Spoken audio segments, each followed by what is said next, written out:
तुमच्या आयुष्यमान कार्डमध्ये उपचार घेण्यासाठी आता किती पैसे उरले आहे हे तुम्ही घर बसल्या तुमच्या मोबाईलवरून पाहू शकतात।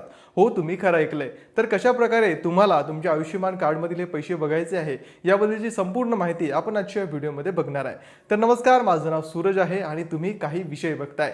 तर आयुष्यमान कार्डवर आपल्याला दरवर्षी 5 लाख रुपयांपर्यंतचा मोफत उपचार मिळतो, ही गोष्ट तुम्हाला नक्की माहिती असेल।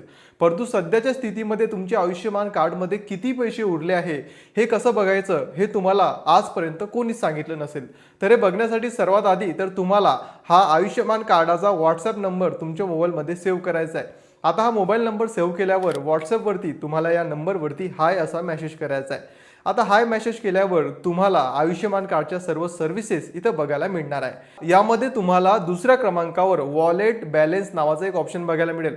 हे तुम्हाला सिलेक्ट करून सेंड करायचं आहे। आता हे सिलेक्ट केल्यावर पुढे तुम्हाला खाली एक मेसेज येणार आहे। त्या मेसेजवर तुम्हाला क्लिक करायचं आहे आणि इथे तुम्हाला तुमचं राज्य निवडायचं आहे आणि खाली तुम्हाला आधार नंबर असं सिलेक्ट करून तुमचा रजिस्टर आधार नंबर इथं टाकावा लागणार आहे। आता तुमचा आधार क्रमांक टाकल्यावर पुढे व्हॅलिडेट बाय OTP या ऑप्शनवर तुम्हाला क्लिक करावं लागणार आहे आणि या ऑप्शनवर क्लिक केल्यावर तुमच्या रजिस्टर मोबाईल नंबरवर एक OTP येणार आहे। तो OTP तुम्हाला इथे टाकावा लागणार आहे आणि OTP टाकल्यावर सबमिट या बटनावर तुम्हाला क्लिक करायचं आहे। आता सबमिट केल्यावर तुमच्या आयुष्यमान कार्डमध्ये किती रुपये आहे आणि किती रुपये तुम्ही वापरले आहे ही सर्व माहिती तुम्हाला मिळून जाणार आहे। अशा प्रकारे तुम्ही तुमच्या आयुष्यमान कार्डमध्ये नेमके किती पैसे आहे हे पाहू शकणार आहे।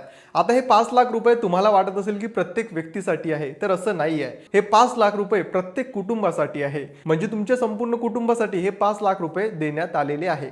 समजा तुमच्या कुटुंबामध्ये एकूण 5 व्यक्ती आहे आणि हे 5 व्यक्ती एका वर्षामध्ये एक वेळा आजारी पडले आणि या 5 व्यक्तींना प्रत्येकी 1 लाख रुपये दवाखान्यामध्ये खर्च आला आणि या सर्व खर्च तुम्ही आयुष्यमान कार्ड मधून केला, म्हणजे एकूण तुमच्या कुटुंबावर 5 लाख रुपये खर्च झाले। म्हणजे तुमच्या आयुष्यमान कार्डची इथं लिमिट संपली। त्यामुळे एकूण तुम्हाला 5 लाख रुपये खर्च आला आणि हा 5 लाख रुपये खर्च तुमच्या आयुष्यमान कार्ड मधून कट झाला, म्हणजे इथं तुमच्या आयुष्यमान कार्डची लिमिट संपली। आता जर त्याच वर्षी तुमच्या कुटुंबात कोणी आणखी आजारी पडलं तर इथं तुम्हाला आयुष्यमान कार्डवर मोफत उपचार मिळणार नाहीये, कारण आधीच तुम्ही तुमच्या कुटुंबासाठी आयुष्यमान कार्ड मधील 5 लाख रुपये वापरले आहे। हे जे 5 लाख रुपये आहे हे दरवर्षी तुमच्या कार्डवर रिन्यू केले जातात, म्हणजे 5 लाख रुपये प्रत्येक व्यक्तीसाठी नाही तर प्रत्येक कुटुंबासाठी देण्यात येत असतात। त्यामुळे आताच तुमच्या आयुष्यमान कार्डमध्ये किती पैसे आहे हे नक्की बघा आणि ही माहिती जर तुम्हाला थोडीशी महत्त्वाची वाटली असेल तर व्हिडिओला लाईक आणि चॅनलला सबस्क्राईब करायला विसरू नका।